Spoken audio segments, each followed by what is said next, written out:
तो यहाँ प्रेस का उद्देश्य क्या था हमारा? मिलाओ ना कोई नहीं। महाराज प्रेस का उद्देश्य क्या था जी यहाँ का?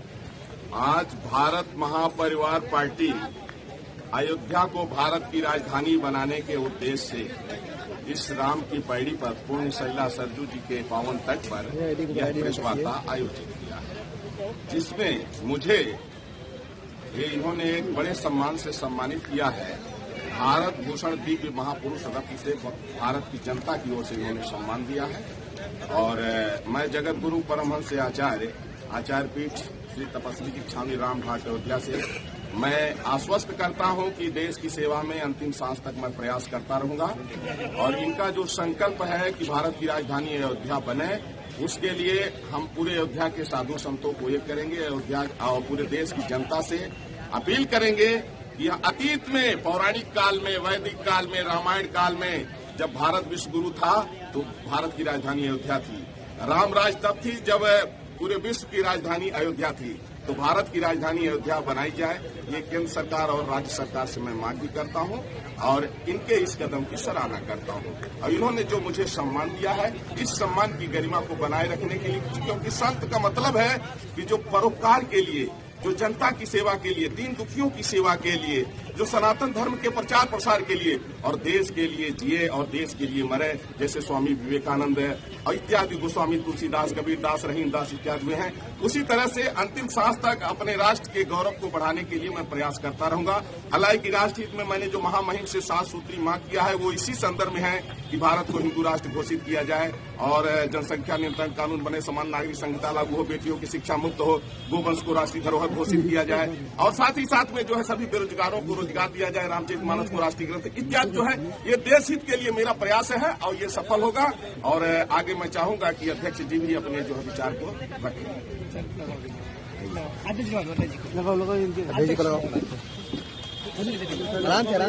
आराम से मैं आईडी को आईडी में रखो, कोई के आईडी को आईडी रख रहे हैं सब लोग। आज ये किस तरीके का कार्यक्रम आईडी हटाओ जा सके तो। कार्यक्रम हमारा अयोध्या को भारत की राजधानी बनाने का हमने संकल्प लिया है। इसके लिए यह कार्यक्रम हमने आयोजित किया है। इसके हमने 3 मुख्य कार्यक्रम बताए हैं। पहला तो सृष्टि के आरंभ से लेकर के अयोध्या के की राजधानी रही। दूसरा हमने जो है राम राज्य और सोने की चिड़िया की जो बात कही जाती है, उसका भूमि से है। तीसरा हमने संस्कार और संस्कृति को अगर फैलाना है पूरे विश्व में, भारत में, तो हमें एक उत्तम उदाहरण आने वाले समय को देना होगा। इसके लिए हमने अम्बरीश देव राष्ट्रीय अध्यक्ष भारत महापरिवार पार्टी। आज हमने संत समाज और जो है सनातन संस्कृति की रक्षक के रूप में आज स्वामी जी को हमने दिव्य भारत भूषण दिव्य महापुरुष से हमने सम्मानित किया है। इसीलिए आप ही संतों का कोई होता नहीं, संत सभी के लिए होते हैं, सभी समाज के लिए होते हैं और संत ही सबसे बड़ा मार्गदर्शक होता है। तो इसलिए हमने यह सम्मान स्वामी जी को हमने दिया है और मैं चाहता हूँ कि गुरु वशिष्ठ की भांति हमारा मार्गदर्शन अनवरत करता है। देखिए हमारी ठीक है। हमारी पार्टी हमने जो है देश की तमाम जो चुनौतियां हैं, उनके समाधान हमने पहले ही तैयार किए। ठीक है, हमने इसको जन जन तक पहुंचाने के लिए हमने ये पार्टी का गठन किया। जैसे हमने जितने भी समाधान हमने बताए हैं, वो सारे समाधान हम बना चुके हैं और इसको हम जन जन तक पहुंचाने के लिए, हम इस उद्देश्य को पहुंचाने के लिए हमने यह सन 2017 में इसका हमने गठन किया और 19 में जाकर के इसका हमको पंजीकरण हुआ। और अब हम चूंकि इस संकल्प के साथ, क्योंकि हमारा ये महत्वपूर्ण संकल्प है, क्योंकि जब हम समाधान की बात करते हैं तो समाधान हर विषय का होना चाहिए। अगर हम विश्वगुरु की बात करते हैं, राम राज्य की बात करते हैं, तो हम दानवों की भूमि से बैठ करके राम राज्य की कल्पना नहीं कर सकते। हम विश्वगुरु की बात करते हैं तो विश्वगुरु का जहाँ से अस्तित्व है, हम वहाँ से बैठ करके इसकी कल्पना कर सकते हैं।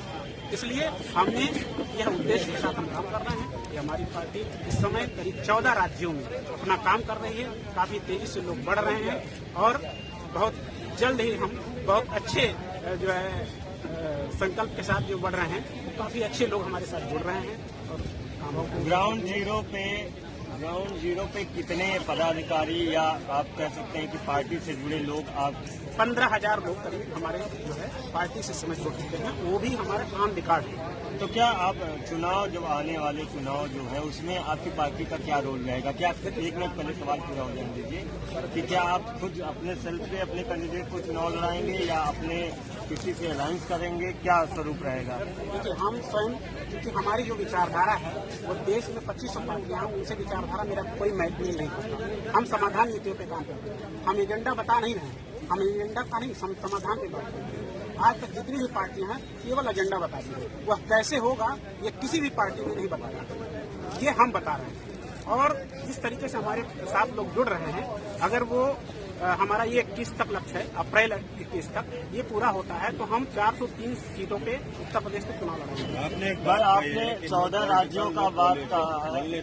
हाँ, एकदम ऊपर नहीं है। हाँ, तो फिर आप चुनाव में क्यों उतरेंगे? आप कैसे समाज सेवा कर सकते हैं? नो, देखिए, इसमें हमने एक तंत्र बनाया है। अभी तक क्या है कि जो पॉलिटिकल व्यवस्थाएं हैं, आपसी मतभेद आपस में हो जाते हैं, झगड़े घर में झगड़े हो जाते हैं।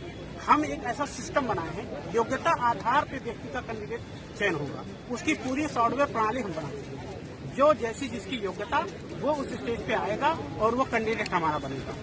इसके लिए हम काम कर रहे हैं, पूरा सिस्टम हम बना चुके हैं। जो भी प्रणाली है ऑनलाइन प्रणाली है, इसमें एक ट्रांसपेरेंसी है, उसका एक ग्राफ आएगा। 14 राज्यों का जिक्र किया है आपने, तो क्या बंगाल भी उन 14 राज्यों में आता है? हाँ, तो बंगाल के चुनाव में आपकी भूमिका, आपकी पार्टी की क्या रहेगी? क्योंकि हमारी भूमिका अभी पूरा टारगेट हमारा उत्तर प्रदेश है, हमारी शुरुआत जो है उत्तर प्रदेश से है, इसलिए हम 2022 से अपने काम को करेंगे। राजनीतिक पार्टी होने के नाते आप बीजेपी और मोदी को किस नजरिए से देखते हैं? देखिए, राजनीतिक पार्टी होने के नाते देखिए सबका अपना अपना सोच है, अपनी अपनी थिंकिंग है, उस हिसाब से लोग काम करते हैं। हमारी थिंकिंग समाधान पे है। मुझे लगता है कि अगर हम केवल यह बताने झगड़ा करने लगे कि नहीं ये ऐसे होगा, ये ऐसे होगा, केवल ये बात करते नहीं, या यह भी एक समाधान है कि हम जो है उसकी ये प्रॉब्लम है, इसकी समस्या का एक सोल्यूशन निकालें और इस पे अगर बहस करें तो शायद यह देश और तेजी से विकास करेगा। ये मेरा मतलब। मेरा नाम अम्बरीश देव गुप्ता है, राष्ट्रीय अध्यक्ष भारत महापरिवार पार्टी।